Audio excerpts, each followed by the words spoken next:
الشيطان الرجيم بسم الله الرحمن الرحيم الحمد لله الذي لا يبلغ مدحته القائل ولا يحصي نعمه ولا يؤدي حقه المجتهد الذي ليس لصفته حد معدود ولا نعت موجود ولا أجل ممدود الذي فطر الخلائق بقدرته ونشر الرياح برحمته ثم الصلاة والسلام على أشرف الأنبياء والمرسلين والقاسم مصطفى اللهم صل على محمد وآل محمد وعلى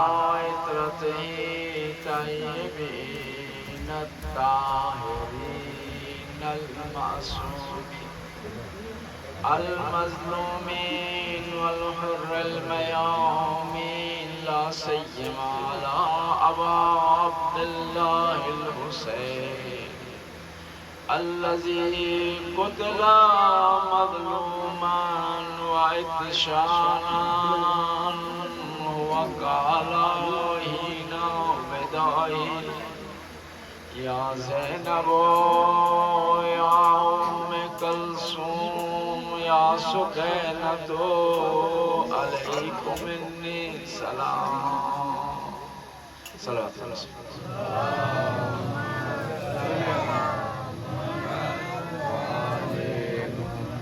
قال الإمام حسين عليه السلام نحن أهل بيت النبوة ومعدن الرسالة ومختلف الملائكة بناء فتح الله وبناء يحتم هذه الدنيا صلوات الله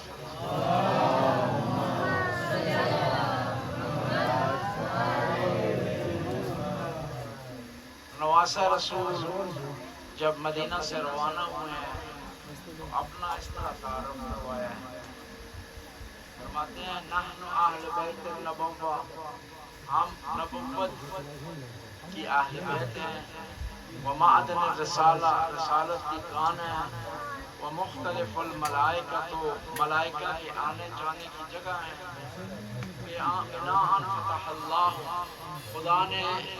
خدا نے ہمارے ذریعے اس دنیا کا آغاز کیا اور ہمارے ذریعے اس دنیا کا اختتام ہوگا صلوات اللہ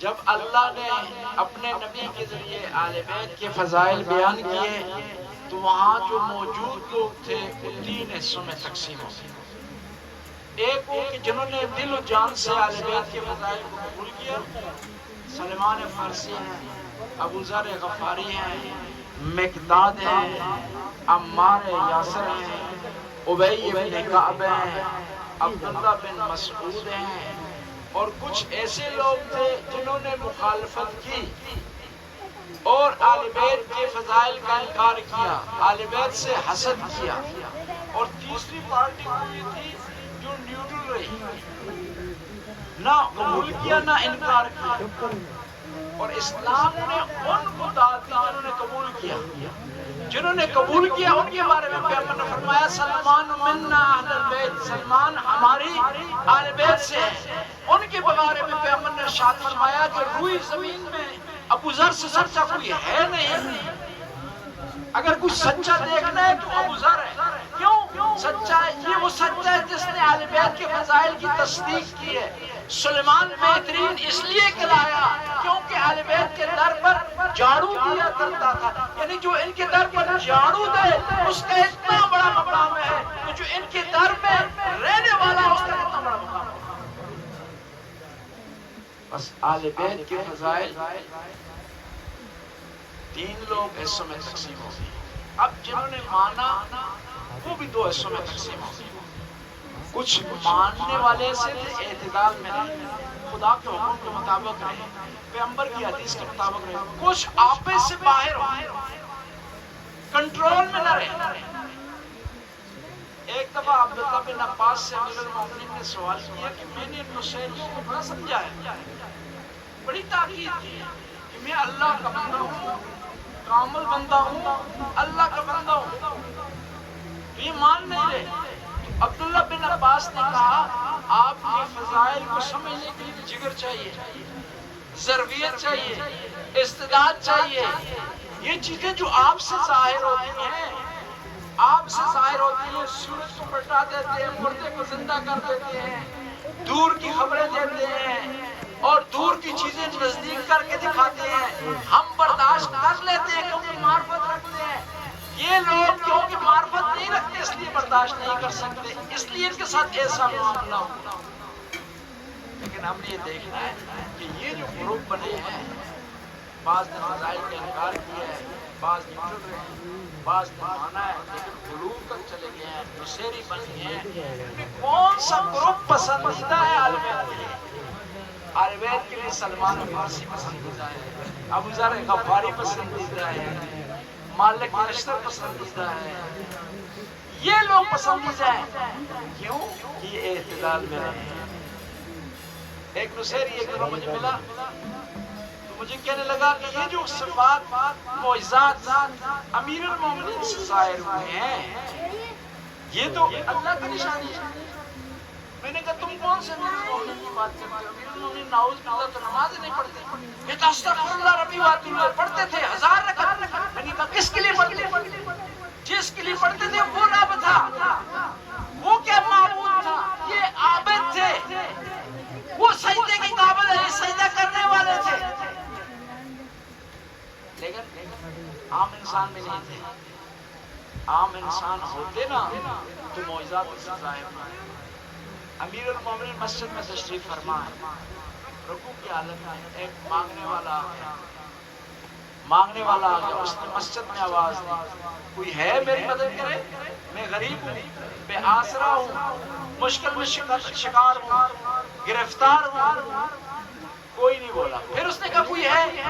آخر میں جاتے ہوں یہ کہنے لگا خدایا تو گواہ رہنا تیرے گھر سے میں خالی ہاتھ پلٹ گیا ہوں۔ تو وہاں امیر المومنین رکوع میں تھے، اشارہ فرمایا وہ انگوٹھی جو سلیمان کو ملی تھی، وہ انگوٹھی جو معراج پر تھی، وہ انگوٹھی جو اللہ کی نشانی تھی، خدا کے راستے میں دے دی۔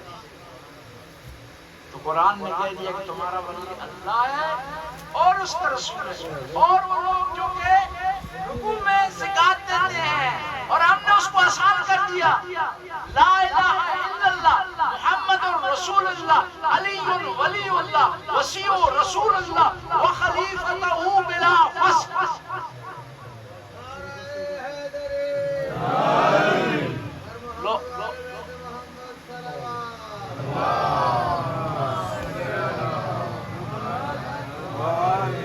لوگ کہتے ہیں نا کہ آپ اپنا کلمہ کہنا قرآن سے۔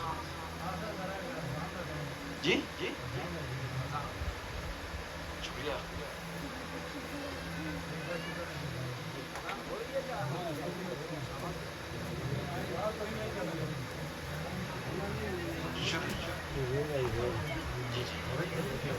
دیکھیں نا مولا کے معجزات بیان ہو رہے ہیں تو یہاں بھی علم غیب کی خبر دی جا رہی ہے۔ صلوات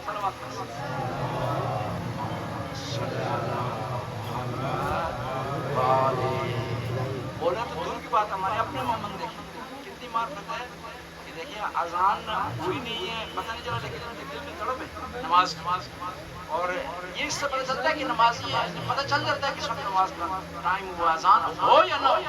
مومن کو اس طرح ہونا چاہیے جب نماز کا وقت تو اس کے اندر تڑپ آئے، عشق کا اظہار ہو۔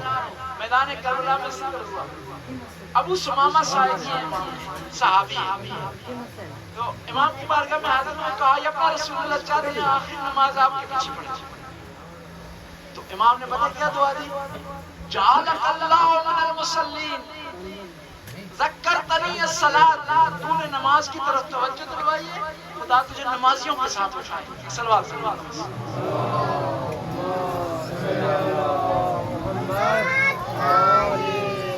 بس میں عرض کر رہا تھا لوگوں نے فضائل سنے،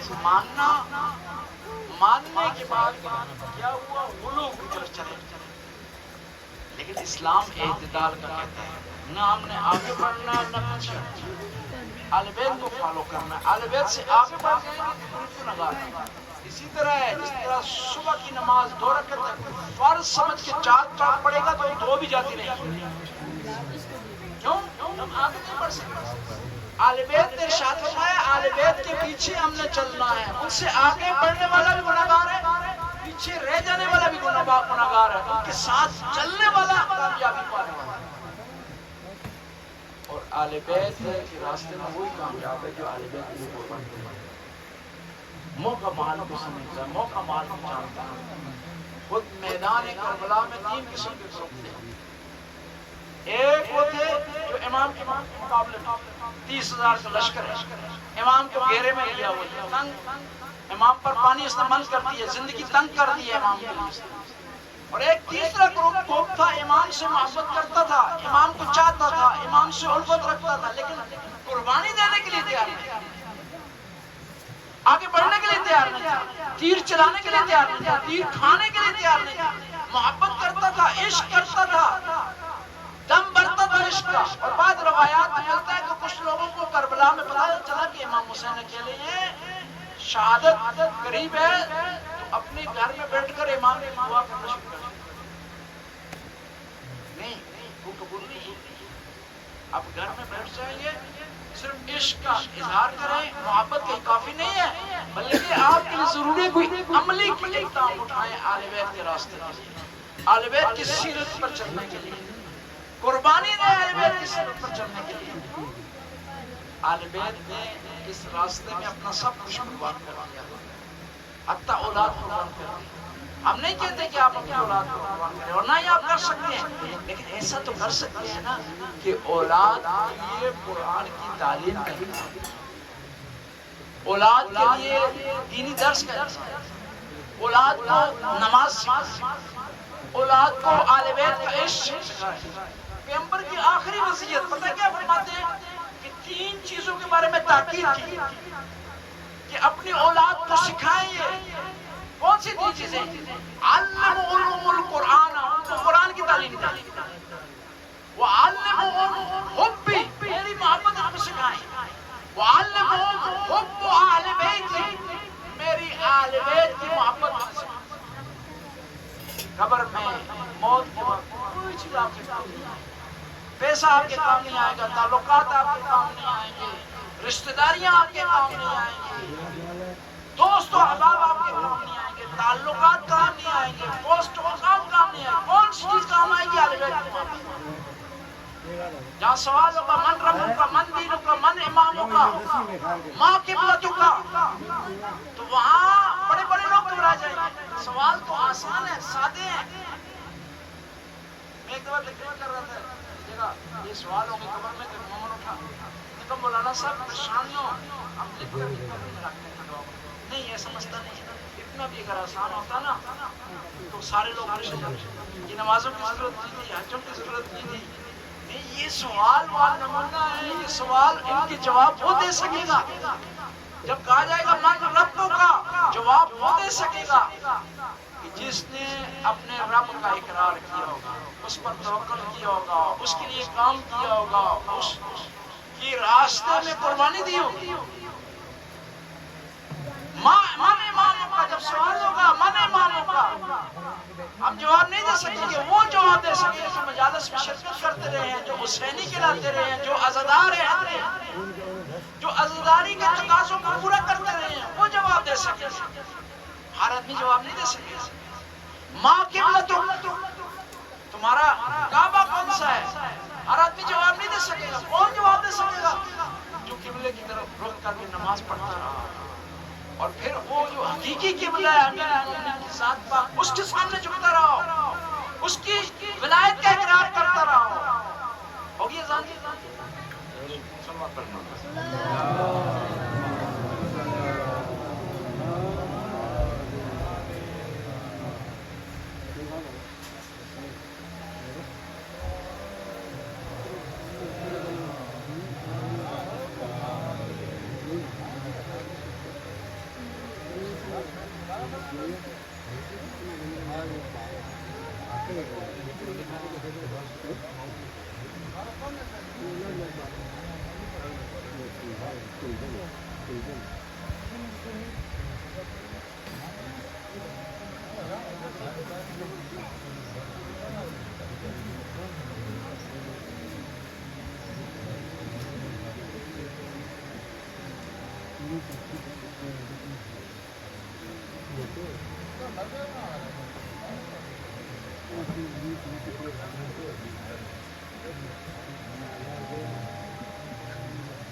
شام کیا زیارات کے لیے، تو ایک مسجد ہے، اس کا نام ہے مسجد بنو امیہ، جو سے دربار شام لکھی تھی، سوق حمیدیہ کے قریب ہے۔ وہاں 6000 بیعہ کھول دی جاتی ہے، ایک مسجد، اور ان کی آواز جو ہمارے پیاری لگتی ہے۔ اس کی ایک داستان ہے، بیک گراؤنڈ ہے۔ امام زین العابدین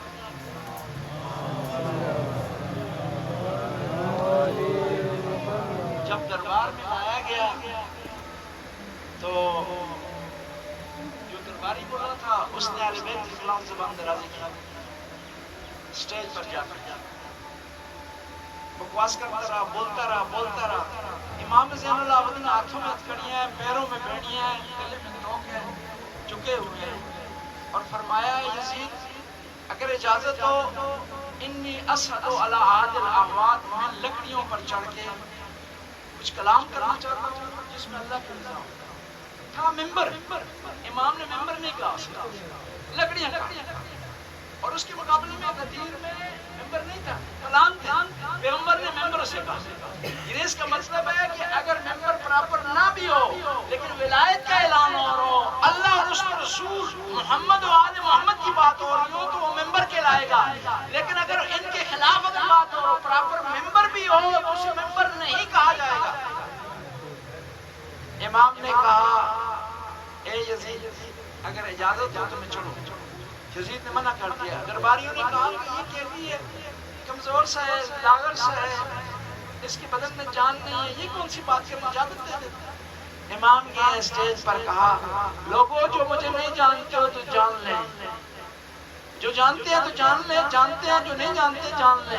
انا ابن المکہ والمنا، میں اور مکہ کا منار کا بیٹا ہوں۔ جو مکہ تم حج جاتے ہو تو حج کرتے ہو، اس وقت تک قبول نہیں ہوتے جب تک میری ولایت تمہارے دلوں میں نہ ہو۔ میں مینا کا بیٹا ہوں، قربانیاں کتنی کرو میرا پہ، جب تک ہماری ولایت نہیں ہوگی قربانی قبول نہیں ہوگی۔ ابن مکہ والمنا، انا ابن من صعد الی سدرۃ المنتہی، میں اس کا بیٹا ہوں جس کو خدا معراج پر لے گیا، اس جگہ پر چلا گیا جہاں پر جبرائیل نہیں جا سکا۔ فتنا فتدلی قاب قوسین و ادنی۔ جب امام نے بات شروع کی نا تو اب یزید نے محسوس کیا کہ دربار میں تبدیلی آ رہی ہے، دربار میں تبدیلی آ رہی ہے اور لوگ اس کے خلاف ہو جائیں۔ تو فوراً مؤذن کو کہا کہ اذان کرنا شروع کر دو۔ یزید تھا لیکن اتنی بار پر لگتا تھا کہ ہستیاں اذان کا احترام کرتی ہیں۔ یزید تھا، گناہگار تھا، فاسق تھا، فاجر تھا، دین سے روشناسائی نہیں رکھتا تھا، لیکن اتنا سمجھتا تھا کہ اہل بیت اذان کا احترام کرتا ہے۔ اب اذان شروع ہوئی تو جب مؤذن یہاں پر پہنچا نا، اشہد ان محمد رسول اللہ، تو امام نے کہا یزید تو کہہ رہا تھا کہ ہمارا ذکر مٹ گیا ہے، یہ محمد رسول اللہ تیرے نعرہ ہے یا میرے نعرہ ہے؟ وہ مجبور ہو گیا، کہنے لگا کہ آپ کے نعرہ ہے۔ نے کہا اس کا مطلب ہے ہم جیت گئے ہیں، ہمارے نانا کا نام ابھی تک زندہ ہے۔ امیر المومنین اپنے گھر تشریف فرما تھے، انہیں اہل بیت نے کتنی قربانیاں دی اسلام سے۔ تشریف فرما تھے، بی بی فاطمہ سے بات ہو رہی تھی کہ ہم پر ظلم ہو گیا، زیادتی ہو گئی، ہمارا حق چھینا گیا. لوگ باز کہتے ہیں کہ آپ کیوں نہیں تلوار اٹھاتے، میدان میں کیوں نہیں آتے. اسی وقت مؤذن نے آزان دی. آزان دی تو امیر المومنین نے کہا کہ فاطمہ یہ جو آپ کے بابا کا نام باقی ہے نا کہ میں تلوار اٹھاتا ہوں، یہ ختم ہو جائے. بلال پیغمبر کے مؤذن تھے، عظیم آدمی تھے. لوگوں نے اعتراض کیا کہ بلال اذان دیتے ہیں، یہ سین صحیح طرح ادا نہیں کرتے، شین ادا نہیں کر سکتے، شین کو سین پڑھتے، اشہد کو بجائے اسود کہتے ہیں. ان کو اذان نہ دی جائے. خدا کے حکم سے ساری رات انتظار کرتے، صبح نہیں. پیغمبر کے بعد بلال چلے گئے تھے شام. وہاں نہیں ہوئے، برداشت نہیں کر سکتے تھے کہ اہل بیت پر ظلم ہو رہا ہے. قبیلہ نہیں ہے، قوم نہیں ہے، کوئی جاننے والا نہیں ہے جس سے مدد لے کر اہل بیت کا دفاع کر سکتے. ایک دفعہ آئے مدینے، نبی کی قبر کی زیارت کے لیے. بی بی فاطمہ نے پیغام بھیجا کہ بلال کو کہو آزان دیتا کہ مجھے اپنے بابا کی یاد مجھے تازہ کرنی ہے. کہتے ہیں بلال نے آزان دینا شروع کی، درمیان میں پہنچے تھے تو پیغام پہنچا بلال آزان کو روک دو، اگر آزان مکمل ہو گئی تو فاطمہ کی روح پرواز کر چکی. آل بیت علیہ السلام نے کتنی بڑی قربانیاں دی ہیں کس کے لیے؟ دین اسلام کے لیے، شریعت کے لیے. میں عرض کر رہا تھا کہ آل بیت کربلا کے لیے نکلے ہیں تو لوگ تین طرح کے ہوتے ہیں. ایک جو مخالف تھے، دشمن تھے، مقابلے میں تھے، ظالم تھے. ایک وہ تھے جو محبت کرنے والے تھے. ان میں سے دو قسم کے لوگ تھے. محبت کرنے والے عبداللہ بن عباس بھی ہیں، حضرت عمر کے بیٹے بھی ہیں. محبت کرنے والوں میں سے محمد حنفیہ بھی ہیں، لیکن عباس بھی ہیں، اونو محمد بھی ہیں، حبیب ابن مظاہر. سارے محبت کرتے ہیں لیکن محبت کرنے اور اطاعت کرنے میں فرق ہے. امام آئے جب مکہ تو عبداللہ بن عباس نے آپ کو منع کیا کہ آپ کربلا کرنا چاہیں. محبت کرنے اس میں منع کر رہے ہیں، دشمن نہیں ہے. عبداللہ بن عمر نے منع کیا، محبت کر رہے ہیں اس لیے منع کر رہے ہیں، دشمنی کی وجہ سے منع نہیں کر رہے، لیکن معرفت نہیں رکھتے. عباس کون ہے؟ معرفت رکھنے والے. علی اکبر کون ہے؟ معرفت رکھنے والے. کہتے ہیں جب امام موجود تھے مکہ میں طواف کر رہے تھے تو غازی عباس خانہ کعبہ کی چھت پر اور خطبہ ارشاد فرمایا ایھا الکفرۃ الفجرہ، کہ تم کافر ہو گئے ہو، فاجر ہو گئے، امام کی مخالفت کر رہے ہو. تم وہ تھے جنہوں نے اکٹھ کیا تھا، اجماع کیا تھا کہ نبی کو شہید کر دو، کامیاب نہیں ہوئے تھے.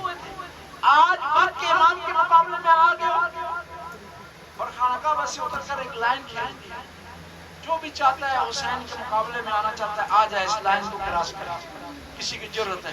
کہا جب تک حسین، جب تک عباس کے سانس میں سانس ہے، بدن میں قطرہ خون ہے، عباس کسی کو اجازت نہیں دے گا کہ حسین کی طرف میلی آنکھ سے دیکھے.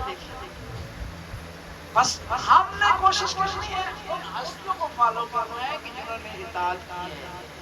خالی محبت کافی نہیں ہے، آل بیت کے راستے میں کچھ کرنا، کچھ کر گزرنا ضروری ہے. اور یہ بھی دیکھنا ہے آپ نے آل بیت نے جس طرح حکم دیا اس طرح ہم نے کرنا ہے. اپنے جذبات کو شامل نہیں کرنا. آل بیت 25 سال خاموش رہے، امام حسین علیہ السلام خاموش رہے، امام حسن خاموش رہے. صلح کرنے کے بعد ہمیں درس دیا کہ ہر جگہ جذبات نہیں دکھانے، ہر جگہ میدان میں نہیں اترنا، اور خاص طور پر جب دشمن آپ کے لیے میدان بنائے اس میدان میں نہیں اترنا.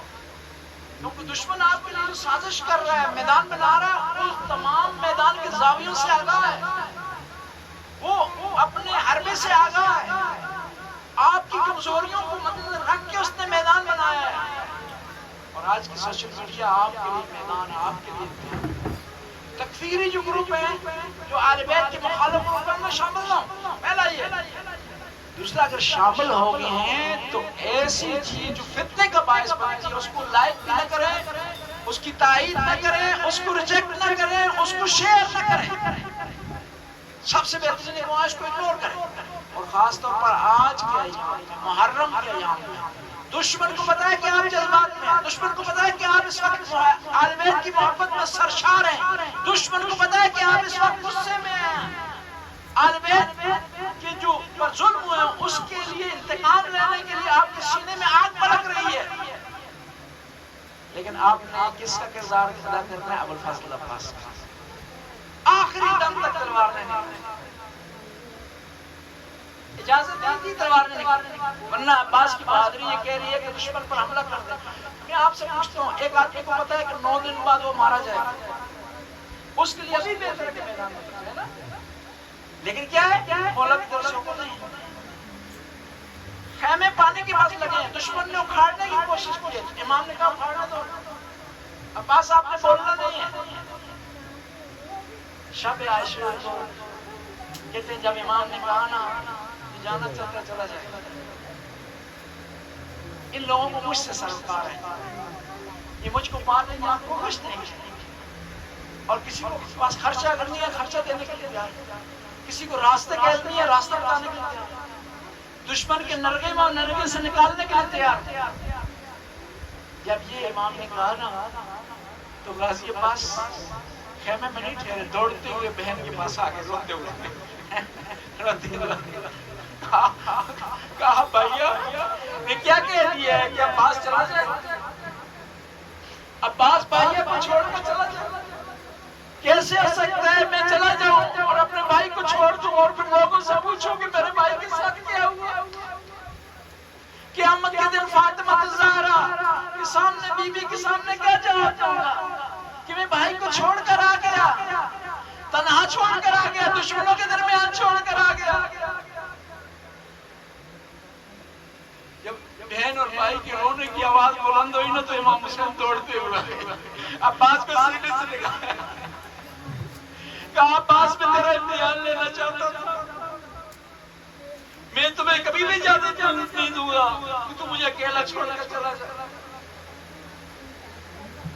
کہتے ہیں کہ اہل بیت کے قیام میں جو سب سے سخت وقت گزرا ہے بچوں پر جو، لیکن بچے ہونے کے باوجود معرفت رکھتے تھے، ذرا برابر شکایت نہیں کی. اللہ تعالیٰ کہا لیکن امام کی شکایت نہیں کی کہ آپ کی وجہ سے پانی بند ہے، ہمارے لیے پانی کا انتظام کریں، یا جو ہے دشمن سے پانی مانگ کر لائیں. کسی بچے نے بھی نہیں کہا. کہتے ہیں جو عاشورا کے دن امام نے جب آواز بلند کی نا حل من ناصر ینصرنا حل من ذاہب یذبها نارا من رسول اللہ حل من مغیث یغوثنا، کہتے ہیں 2 خیموں میں رد عمل ہوا. ایک امام زین العابدین کا خیمہ تھا، جب کانوں پر آواز پہنچی تو ایک ٹوٹا ہوا نیزہ لے کر خیمے کے دروازے پر آ گئے. بی بی زینب دوڑی، کہا بھتیجا کیا کرنا چاہتا ہے؟ کہا پھپھی جان آپ کو علم ہے نا، امام زمانہ وقت کا امام جب پکارے جس کی پکار پر لبیک کہنا ضروری ہے. دوسرا وہ خیمہ تھا علی اصغر کا، جب کانوں پر آواز پہنچی نا اپنے آپ کو جھولے سے گرایا.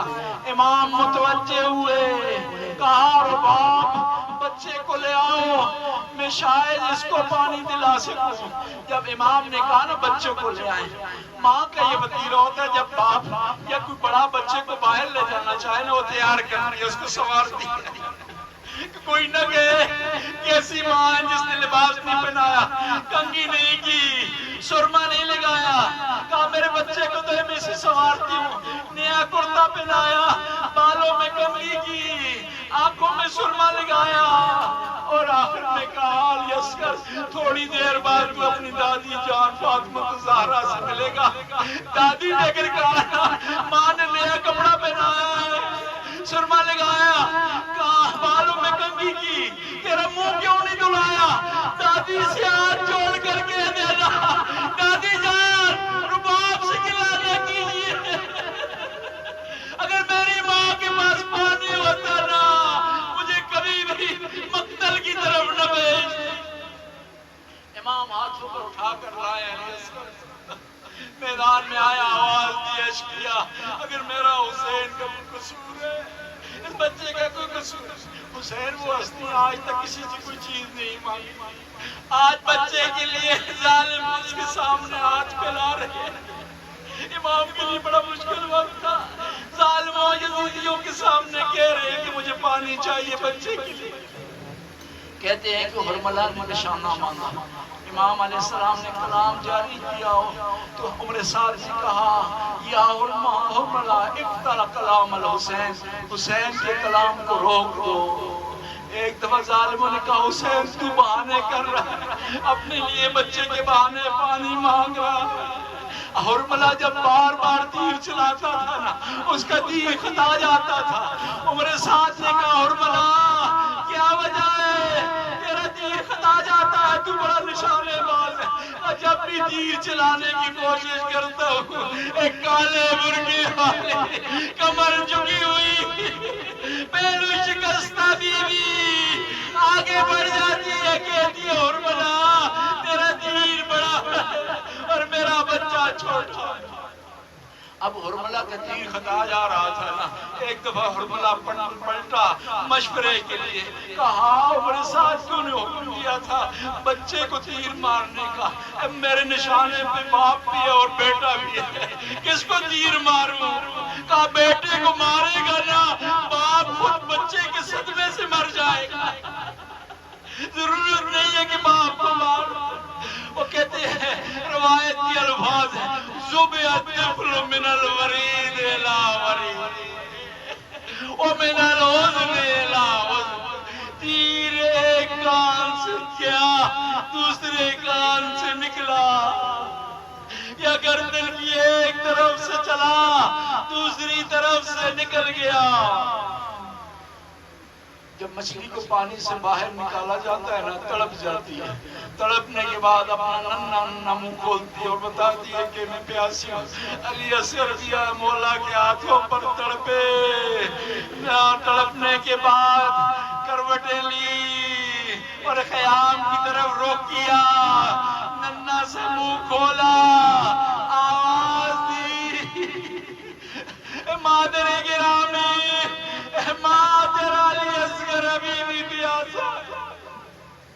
کہتے ہیں امام نے علی اصغر کو ہاتھوں پر دیے، خیام کی طرف روانہ ہو، اور جرت نہیں کر رہے تھے کہ خیمے کے اندر جائیں۔